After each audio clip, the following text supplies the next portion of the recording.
December 11th, 1996. Survivor Goldie Mayteles, maiden name Cohn. Interviewer Miriam Kofsky. The city is Brooklyn, New York, country USA. The language is English. Okay, today's December 11th, 1996. Survivor Goldie Mayteles. Interviewer Miriam Kofsky, Brooklyn, New York, United States. The language is English. Okay, can you please tell me your name? Goldie Mayteles. Could you spell it for me? Yes, Goldie. Mayteles is Mhateles. What was your name at birth? Golda And your last name? Cohen. Could you spell that? Cohen.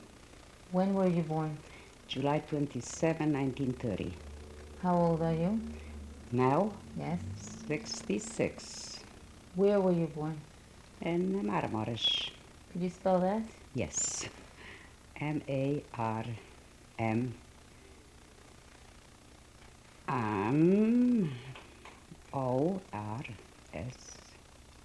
In what country was that? It was Romania, and then it was Hungary. Okay.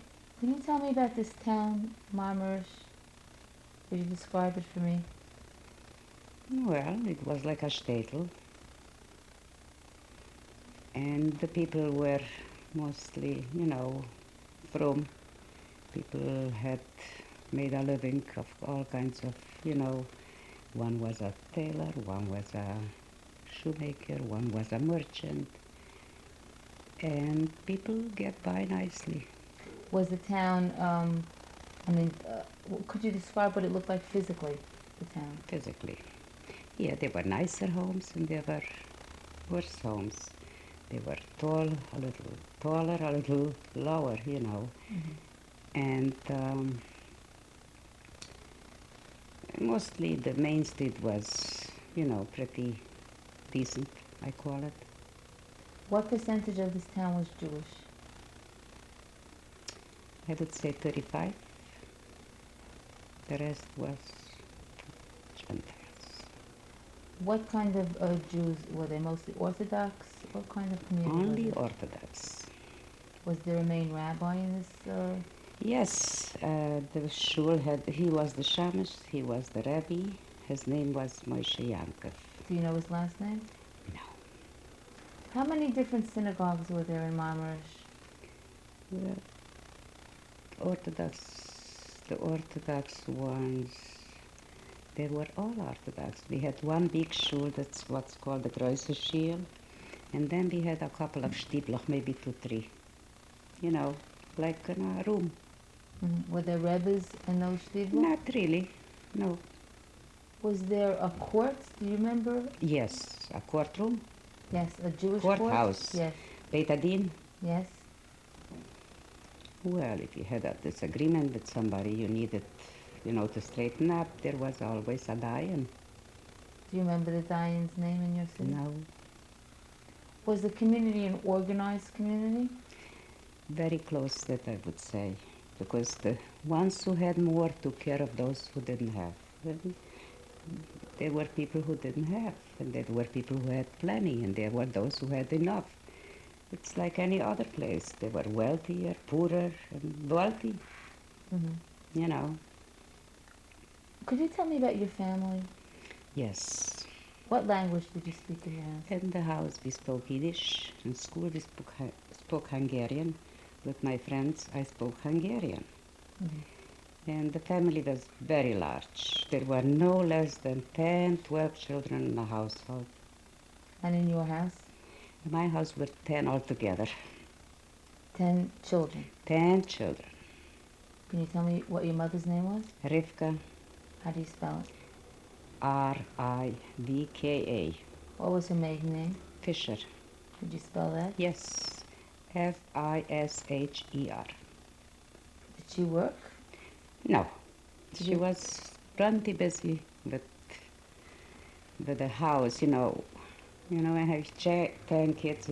This wasn't America. In Europe, What special memory do you have of your mother? good memories, only good ones.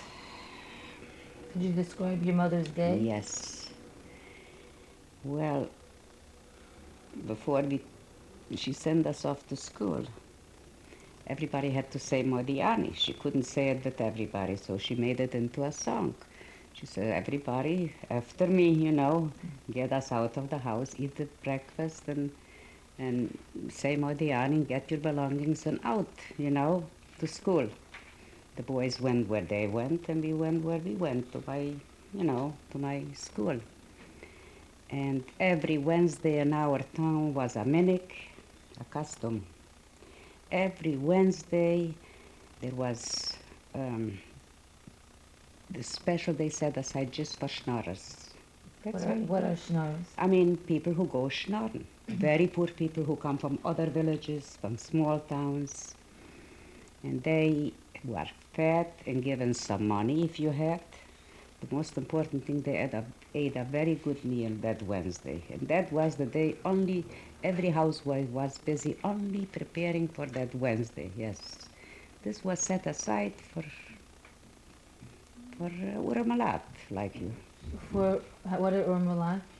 Uramalat is people who came, Poor people. poor people who came from villages, and and we already knew that this is the day we set aside just for them. Was this organized from the rabbis? From the shul. The rabbi says it's not good they come every day or not at all, or this is the day when everybody has to be prepared to take in a couple. And also, every household had to take in a bocher for guests. You know what that is? Could you explain that in English? Yes. There were boys learning in the yeshiva. We had a yeshiva there. And of course, the yeshiva could not feed them like here. So they all had to eat at a family's table. So you made up a day. Well, you want them on Tuesday, you want them on Shabbos, Friday night. That was a must, and that's how you did very good shidduchim with your daughters. Yes, through taking in these poor yeshiva boys. How did that come about? Yeah, this is amazing. That's how my father gave me that story, that the good shidduchim came only out if you took on a yeshiva bocher, you gave him kest. You like fed them for one day a week or more, whatever, you could. And through this, you made very good connections with the yeshiva. You have daughters, so the shidduch. So did your house have a bocher? Yes, a bocher we had, but nothing happened because everybody was then, much too young to, to get married.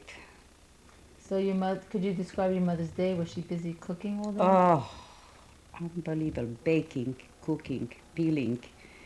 And it was like a riot. It was like Pesach, because you wanted to give them a meal. They should remember it in the next week.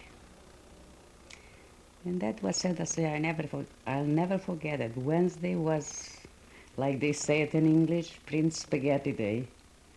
And that was said, and if you had money, you also gave to each of them. What was your father's name? Shlomo Fischl Cohen. Could you spell it for me? Yes, Shlomo. Slomo. Fischl is Fishel. And Cohen? Cohen, Cohen. What did your father do?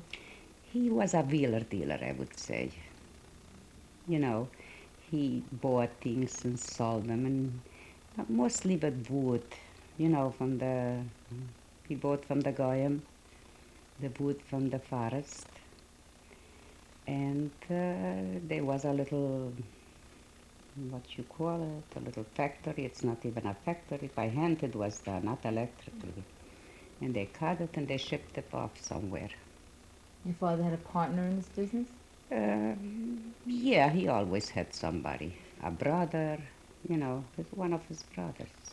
Were you middle class? Were you poor? We were middle class, I would say. Poor, no. Rich, aber nicht. For sure not. No. Was your father Orthodox? Very. Every Shabbos, everybody wore a streimel on Shabbos, the whole shtetl. And everywhere went to shul, morning, night. How did he spend his spare time when he wasn't working? In the shul after supper, you mean, or in the evenings, winter in the evenings, they got together in shul, and I imagine they learned. What was his education, your father? I don't know because I never asked him, but I know he was one of the great mathematicians, you know. Math was his bag. And he spoke very well spoken. And he was very aware of everything what's going on. And I mean, he he understood politics too, you know. Eventually he said it's gonna come. You know, when he heard what happened in other places, he used to say eventually it's gonna come here, and you know, he understood. He had a vision. Did he ever go to Rebbe's? Was he? Oh yes, Which Yom Rebbe? Tovim, only on the Yom Tovim. Rosh Hashanah, Yom Kippur, once to the Segeter, once to the Satmarer. There was no, you know, you went and you left your entire family behind and you went to the Rebbe. That was the thing to do.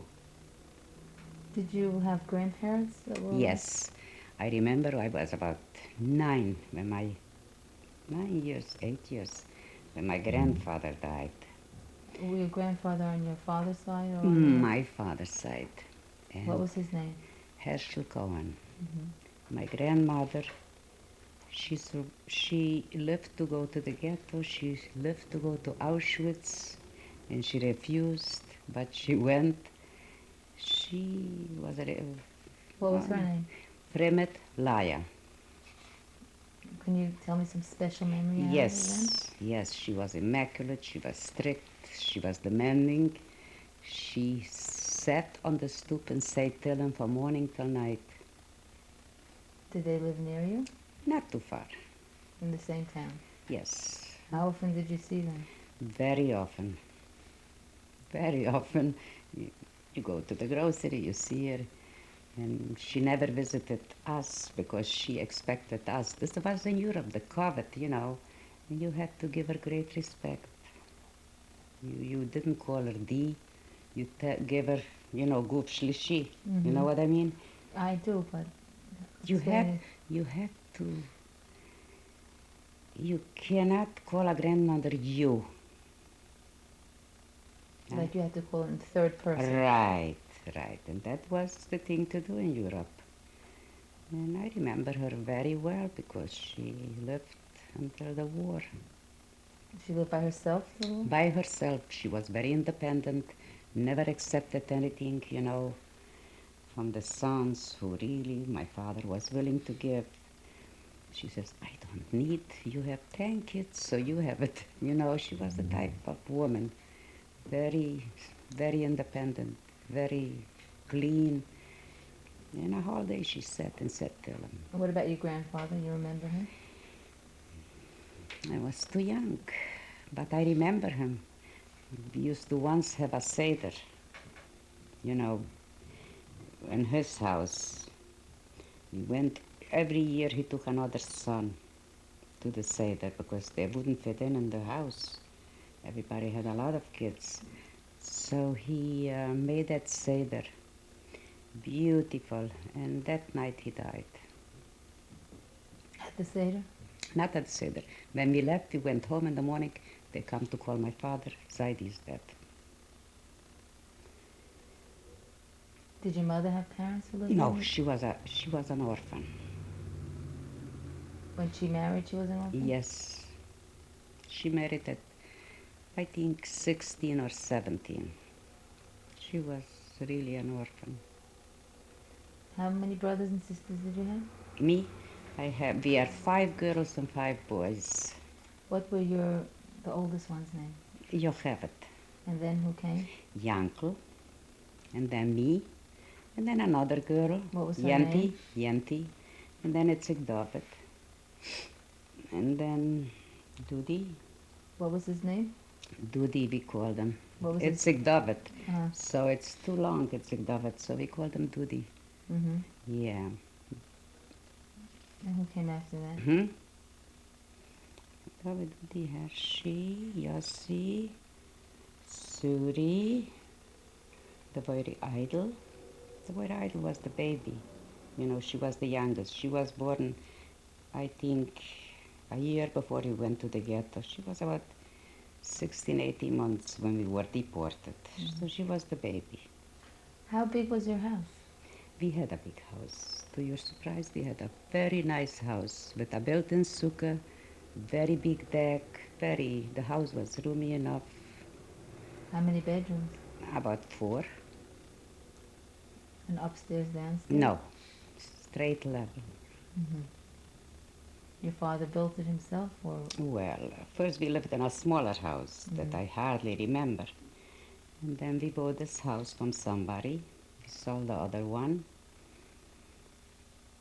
because it wasn't big enough for such a family, you know. What was the name of the street that this house was? The name of the street I already called last night just for that, and I could not get it. And he says, if I remember, I'll call you back. It was 11 o'clock. He never called. So you don't remember the No. street? What kind of schooling did you have? I have only 7 classes in Europe, I mean.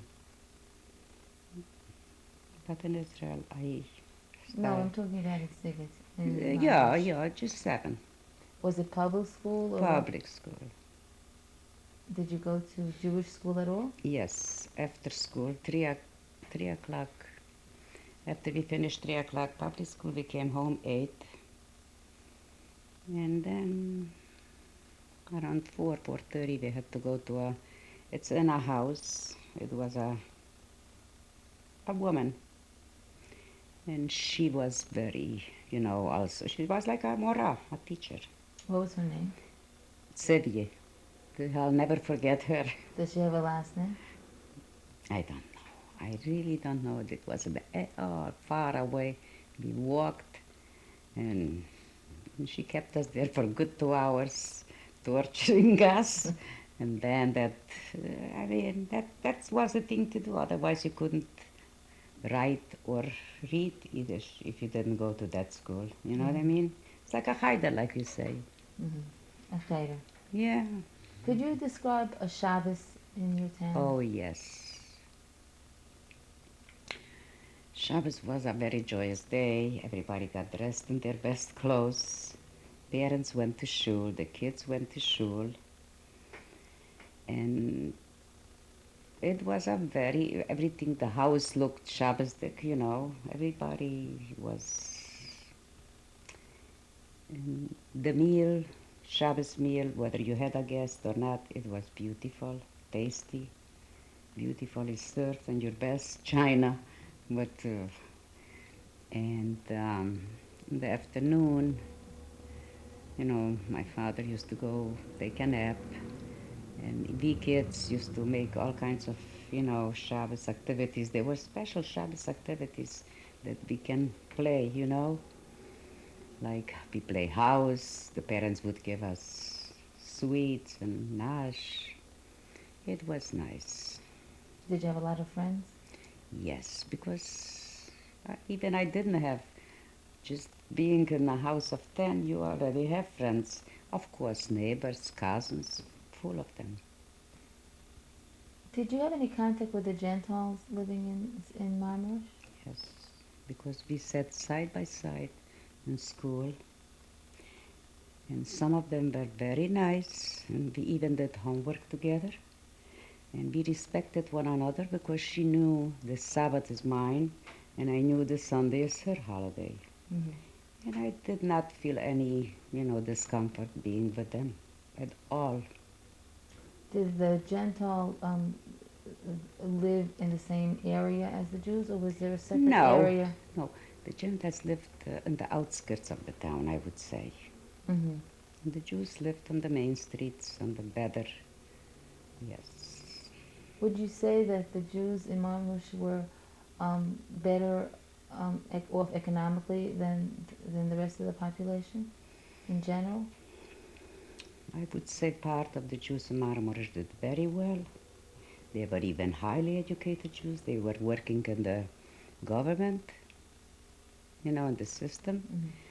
And like any other place, they were better educated, less educated. And we had poor people, I say, but the rich always took care of them, If somebody needed to marry off a daughter and they didn't have the money, everybody had to gather, went around, he needs help, and that was the thing to do. There was no questions asked.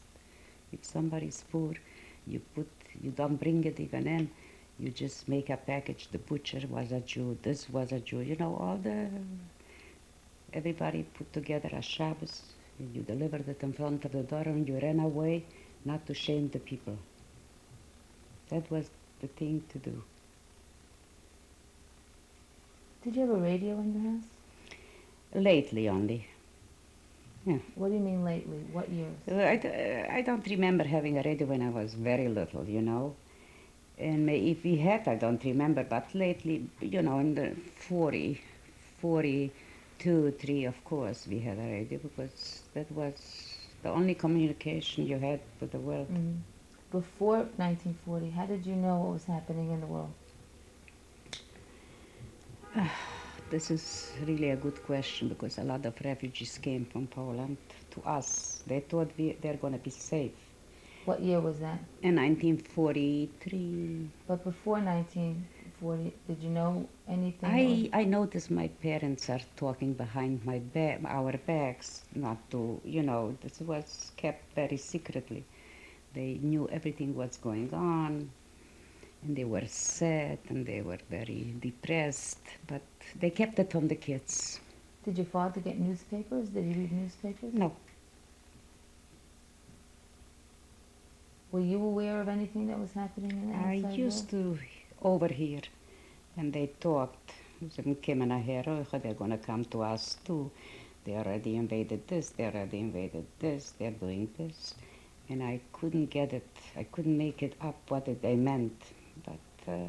But I made sure when they talk, I'll be there to listen. They kept it from us. What were the first signs that something is happening officially in your town? Okay. The first signs, they were beating up Jews. Who was they?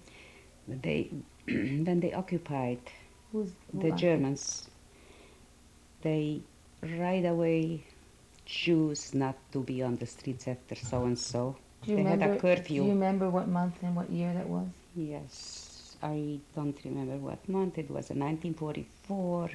But before 1944, from the Yes. time the war started till 1944, what was happening in your town? It was a sadness in the air. The Jews have felt something, a heavy thing is upon us. I don't know, because I noticed my parents.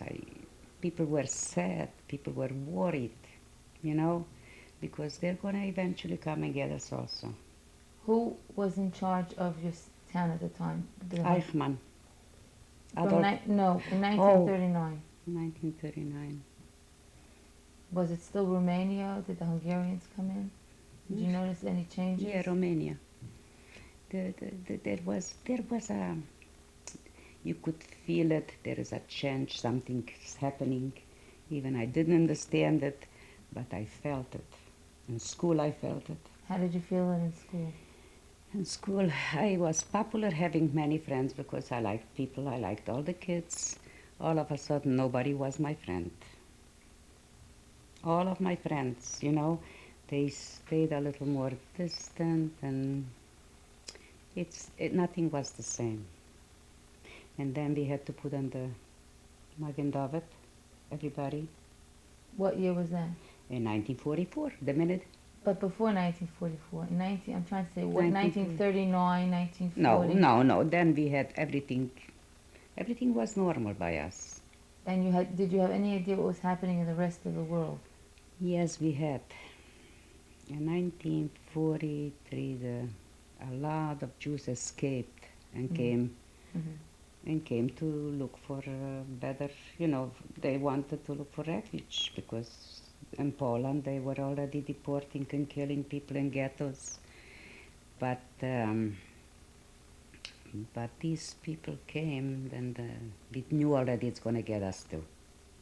So from 1939, even though the war was going on in the rest of the world, till 1942, 43. 43 one, it was normal and everything because everybody hoped, you know, it's never going to get here.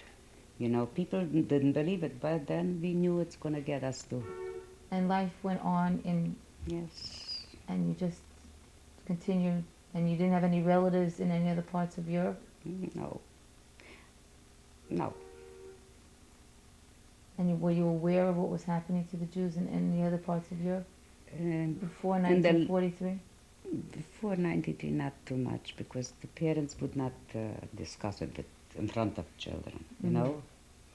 But they assumed eventually.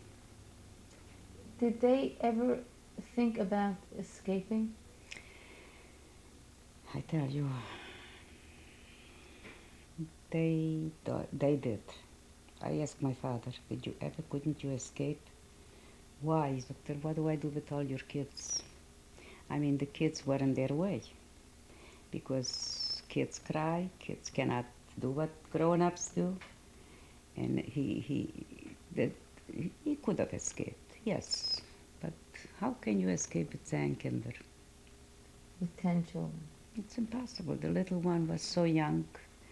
And how can you do this with children? They need to eat, they need a bed to sleep.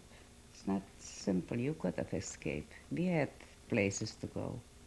Do you know of any other families that did escape that did leave? No, not in our area, because it was done so systematically and so certain.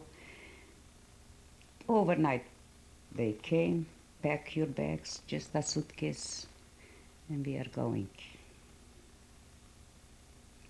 Everything happened very sudden.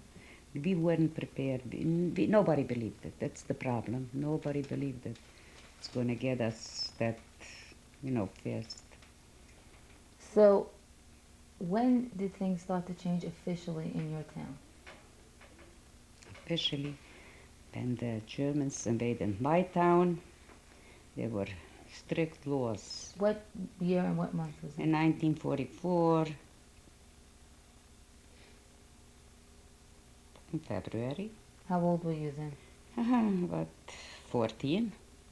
I didn't get, but we already knew because the atmosphere in the house was tense. The parents weren't the same, and they were worried and upset.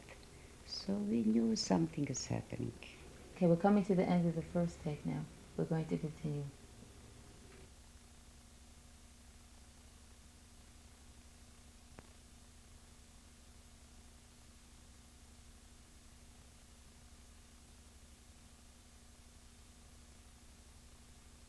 Number 2, survivor Goldie Mayteles. You were describing that life was normal in Sigrid until February 1944, Yes. when the Germans came in. And What happened? What happened? Everything happened then. The Jews were beaten up on the streets. Every Jew had a beard. You could recognize a Jew from a Gentile in a minute. The children who went to school had to have stars on their sleeves. Nothing was the same. It went very fast. What about school? School, anti-Semitism. Were you able to still go to school? Yes. I went to school because this is the last thing they had to worry about, the children. They wanted to see how they can get all these people not to escape, get them in one piece, and do what they intend to do. So you continued to go to school? Yes. What about kosher food? Were you able to still? Oh, by us, it's alles giving. Everything was kosher because we had a shaychet, we had everything kosher. Even a after, butcher. even after the Germans? After they invaded, there was still food plenty because, but then it started to be a little scarce. With the food, it was a problem. But when we went to the ghetto, nothing mattered anymore because people knew if they live, you know. How long, did your father still was able to work when the Germans were there? Yes, as long as he didn't walk in the dark, and if a SS man rode on a horse, that's how they looked for targets, you know, Jews mostly. I don't think children were hurt, I don't think so. But mostly men, they took that horse until they dropped this man to bleed and they beat him. And that's when we saw this is it. We knew. Before 1944, when you said Polish refugees came to Yes, your town, what did they tell you? horrible stories that the Jews were all trying to escape. And there is ghettos, there is tsuras, people hiding, people running, there is nowhere to run. And it was very bad. When we saw these refugees, we knew they were going to get us too. Nobody was stupid then. People knew, people understood. Did you ever have any Polish refugees staying in your house? Yes, matter of fact, we did. They, we fed them, we let them sleep. But when they saw they are also in trouble, you know, they're already invaded, then I don't know where they went. Do you remember any of their names?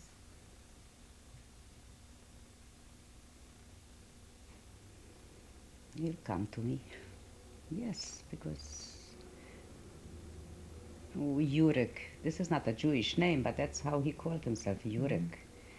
Because we asked him, he spoke Jewish. Polish people speak Jewish. That's how we communicated. And he did not want to tell us why he's here.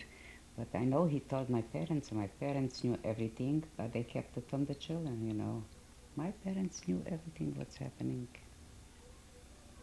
Every grown-up person should have known, you know. But we weren't involved in this. They kept it away as long as they could, you know. So how long did life continue under the Germans until you... Months. How many February, months? March, April, May. We were already in the ghetto. From February to May, though, your life was... Miserable. Because we knew that what is expected. What to expect. Because nobody was blind. All the refugees, they came, they said, this is it. There is nowhere where to run. Did you have any contact with the non-Jews in your city at this point? Yes, but, you know, the first thing the Gentiles did was stay away from Jews because that was not the thing to do, because they were told the Jews are no good, the Jews is this, and I don't have to tell you these things, but the Goyim kept away because they were afraid to hide a Jew. They killed them too, you know. Everybody was afraid. When you were... During this time, did you ever see a German hit a Jew? Not in person, but I see a bleeding. But I saw my father once came home bleeding. He says the horse with a horse, and then he did not go, you know, at night out anymore. You mean he went at night and a German... It was already nighttime, and he saw a Jew in the city. He was riding on the horse, so he tried to beat him up, and he did. But my father came home. Then we saw that everything is... What happened in May?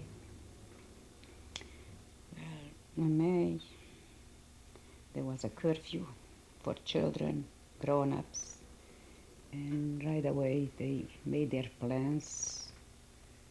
You know, you heard of Adolf Eichmann. He was the planner. He was the engineer of all these ghettos in this area, you know. And one morning they knock on the doors, pack up, take only as much as you can, a little suitcase, a bag. And what do you take? What is there to talk? And close the door and never see that house again.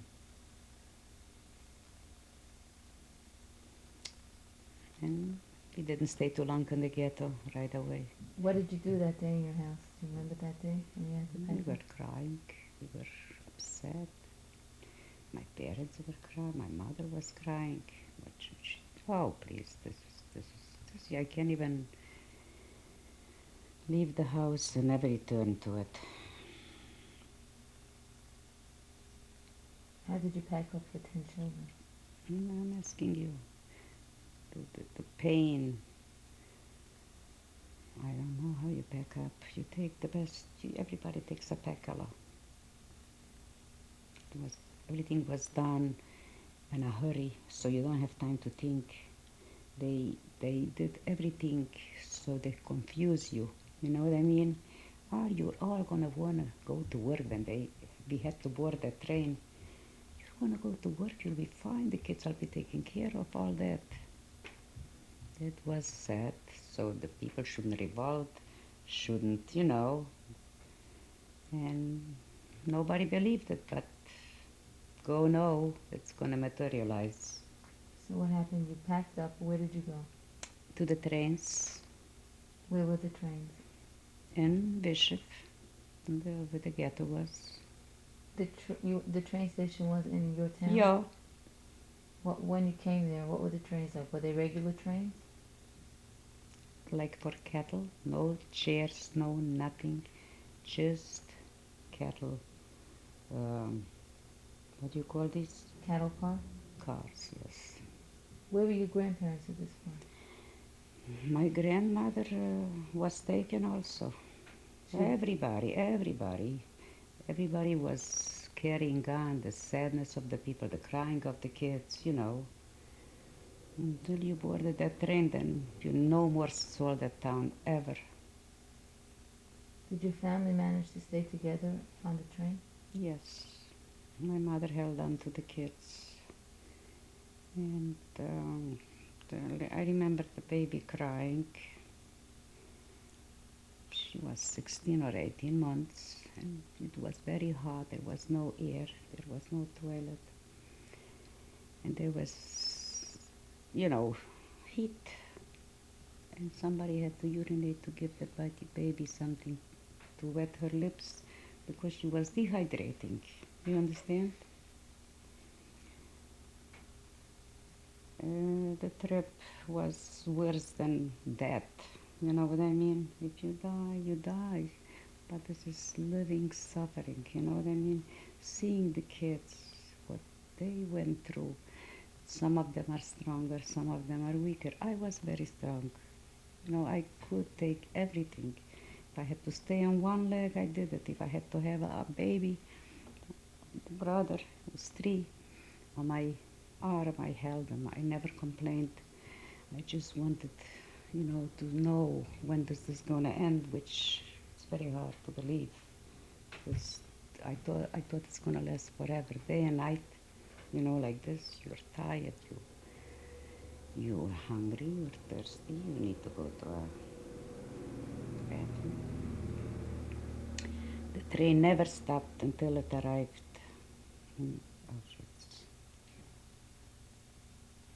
The train, you were going, let's go back. You were in Mamarush and then you went into a ghetto.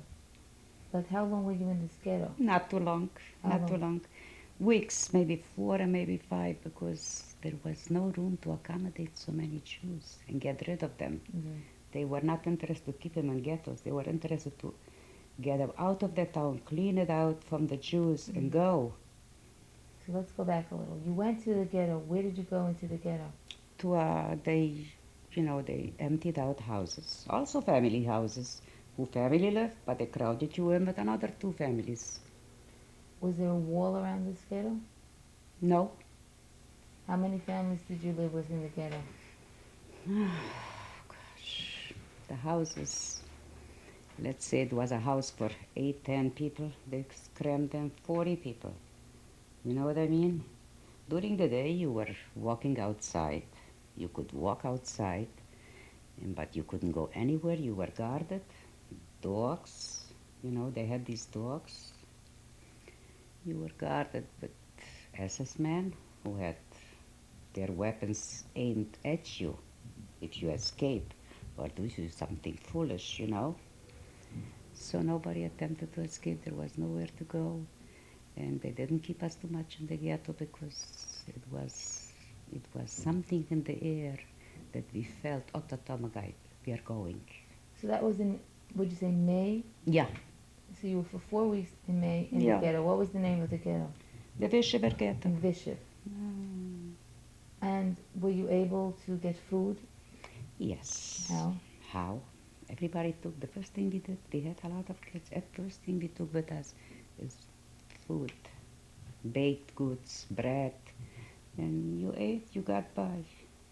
People share, you know, people share. You couldn't go out and buy. We had groceries there. You could go to the grocery during the day because at night you had a curfew. Did your father take money with him? People were foolish. We sewed in the money in our clothes, jewelry, mostly money. Money you buy everything if you have it, but that money wasn't good. And these clothes, you didn't see them anymore. The minute you arrived, they took away what you wore and they gave you the uniform. So for 4 weeks you were in the ghetto with a family. Lots of families. And then they took you on the train. Then we went to the train station, but everything was done so fast, so you cannot think straight, and you cannot ask questions, and who's going to answer them anyways, yeah? And you were told to do so. You went like a sheep goes to the slaughter, okay? When you were in the ghetto for 4 weeks, did they take all the Jews one day, or did they have a few actions? There were 3 transports, I remember. Okay. Transport 1, it was up to the Germans who they choose. Mm-hmm. It's not what you had to say, nothing. They chose, they chose who they chose, Transport 1, and after this another train came, a couple of days later, 2 or 3 days. Second transport, the last transport, was the cleanup of the whole town. And there was no one left after your transfer? Was there a Judenrat in your ghetto? A Judenrat? Yes. I mean, somebody who's in charge, you mean? I doubt it. I mean, this was done just for a couple of weeks until, the Germans had to plan out how to transport these people, It wasn't a long stay in that ghetto. We don't have long stay like in Poland. How many Jews do you think were taken during this 4 weeks? Would you approximate? I say 20, 30,000 with a transport, I'm including the children. Each transport? Yes. What happened? How long were you on that train? Too long. Auschwitz is very far from us. It's Poland. yeah, four and a half days to 5 days, I would say. There were no stops. Train was going day and night. 4 days. Did they give you food ever on that train? That's a very good question. I just told you. No food, no water. They closed the doors and they threw away the keys. Until Auschwitz, the doors weren't opened.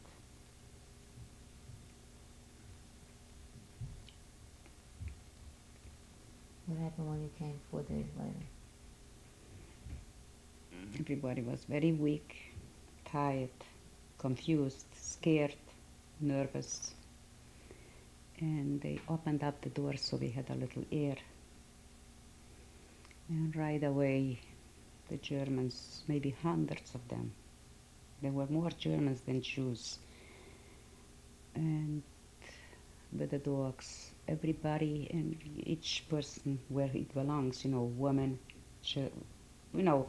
women separate, men separate, okay? They separate. We don't know the reason. Everybody's coming up with their own, reasons. And After the separation, we had to stay in line to get the hair shaved up. What happened with your family at the separation? Happened. My father went with the boys. My mother went with the girls. While we stood in line, I was told by a couple. He must have been let me see how do you say it? He wasn't a Jew, but he was a prisoner of war, and he worked in that camp. And he said, "You stay not with your mother. Don't go there. You stay here. This is for work." And he was right. We didn't know what's good and what's wrong and right, or good or bad. We didn't know. I knew nothing. So he says, "You stay here." So I tried to stay there. So my mother went with the children. I never saw her again. And then they shaved your hair. And did your older sister go with you? My older sister also didn't go with my mother. She was also in a working lager. Did you say anything to your mother? Do you remember the last thing you said? Well, I to her? cried and I says, "I want to go with you, and what shall I do, and where am I going?" And she couldn't function. She didn't know what to say. She didn't know what to tell us. She cried. And I says, "I have to stay here, Mama."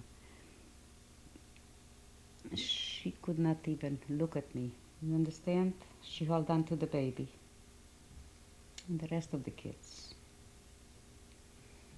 She went with them, and whatever, and I never saw her again.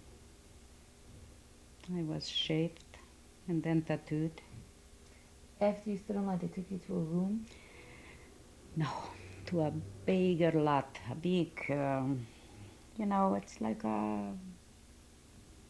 the grounds were so big there, I can't begin to tell you. So they moved us a little further so we can line up, and there were doctors, nurses. Everybody had to stretch their left arm and be tattooed. And this is a good sign if they give you a tattoo. That means you are eligible to work. Did you get tattoos? Yes. Can you show me the tattoo? It's already that I was given this.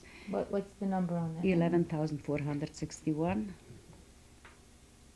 That nobody had a name. Nobody had, just your number was here and here and on your arm. Who gave you the numbers? There were special people, German people. Oh, the Germans.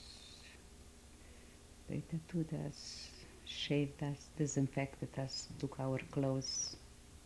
You have to strip completely naked, like you were born. Because they knew that Jews have hidden things I didn't have. My father did. I saw him sewing in a couple of, a little money. But no matter what, you had to wear their uniform, which was blue and white stripes, like a nightgown, and that was it. You were together still with your sister at this point? No, she was further. We were not in the same lager. I am A, and then is B, and then is C. She was in C. How did you get separated from her? They pushed us. Nobody knew nobody knew what's happening. Wherever they pushed me, I went. Whatever they told me, I did. What do I know? You know what I mean? I was pushed, whatever. And this lager was not bad, because this is a this is the sign that you are capable of working if you are in lager A and B. C is another story. You didn't know all this at this point? No, I was educated there. Everything I know, they taught me. So you went online and they tattooed you. You were all alone, or you still had some people from your town with you? Oh, people. Why, and the gypsies stood in another corner. They were not tattooed because they were burned the minute they arrived. You saw the gypsies? Yes, I saw them. Oh, I saw them. Did they come on the same transport as you? They must have come in the same train, not in the same transport. The same train. Yeah, but they How were... did you know what they did with them? how do I know? This was like a school, this Auschwitz. Everything what happened, we had a news bulletin. There were Jews who smuggled news. There were Jews who gave us dates where the Russians are advancing. We knew things. That was nothing else to do. You didn't know what day it is. You didn't know it's day. You knew day and night, and that's it. But the news kept us, gave us hope. The hope we had, good news. I used to clean the latrine. Dort gewesen the headquarters of the news in the latrine. Mm-hmm. Somebody just gives a piece of paper with some information, and this is growing bigger and bigger, the information, until it gets so good it's hard to be true. It got so good at the end. I says, then the hope, the hope. This gave us the hope that there is good news. The Russians are advancing. And whatever they said, I said, is this good? Is this bad? And they try to give us hope that tomorrow, another day. So let's go back to the day when you came. So you came, you were tattooed, you were disinfected. You said you saw gypsies, Yes. but you didn't know at that time what they were going to be doing They with had the to. gypsies. They were separated from all nationalities. I don't know why. And gypsies are very pretty people, I want you to know. Mm-hmm. And they dress completely different than other people. Mm-hmm. Very loud outfits, very big prints, and very, they had a way of, you know. And after a couple of days, the news came, they're no longer here. There were those who never went to a lager. They took them straight for the showers. Mm-hmm. At this point, you didn't know what was going on in No, they were separated. They were not to mingle with Jews, with nobody I knew. So after you were disinfected, and where were you taken? Disinfected. After this, I went for tattooing, and then they took me to lager and a barrack and what do you call a barrack? Barracks. A barracks, yes. Could you describe it? Yes.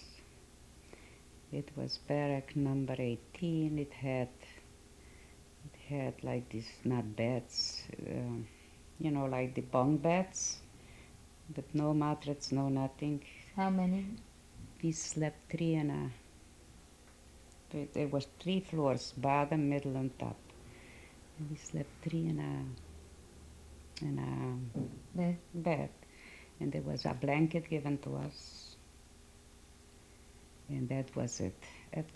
Every day was another activity. One day they gave out shoes. The shoes never fitted, but you had to go. You can't go barefoot. One day they gave out shoes, and one day there wasn't somebody in charge, When we got to the block, to the barracks, there was a black artist there. She was like in charge of this group of people. Do you remember Responsible, her name? Eva. Mm-hmm. I remember Was she her. Jewish? Yes. I am not certain, but she certainly saved my life a little bit, because she was good to me. When I was sick, she was hiding me. And she was a Slovak. She says, you look at you look nice and fat, all of you.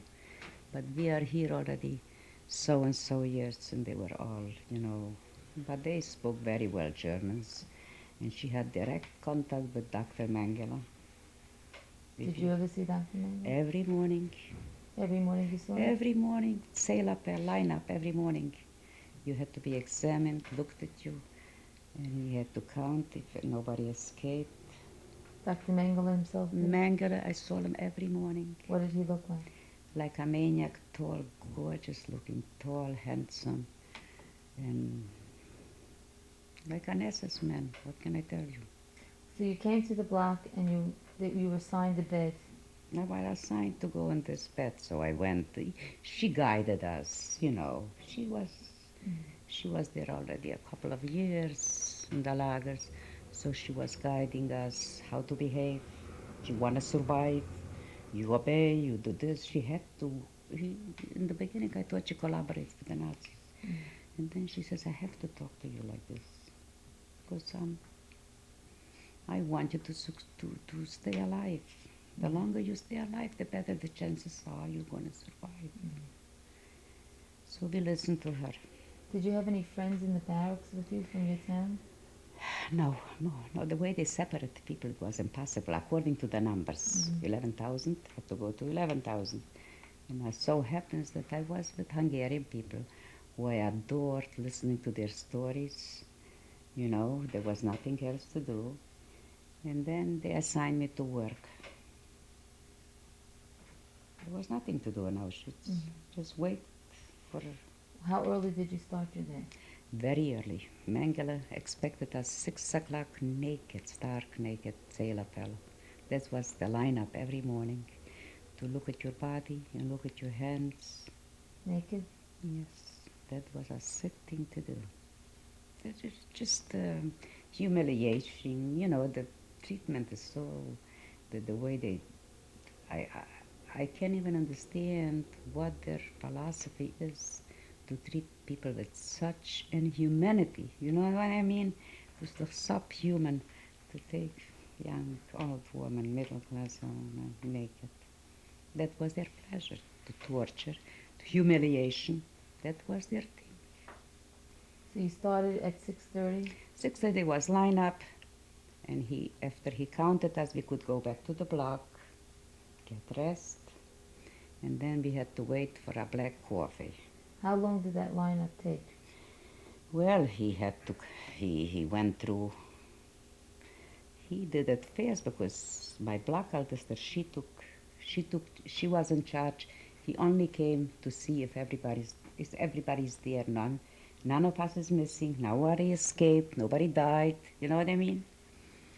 It took minutes, but he did it with a little, he had this little whip, and that's how he went every morning. Okay, we're coming to the end of the second tape. We'll continue.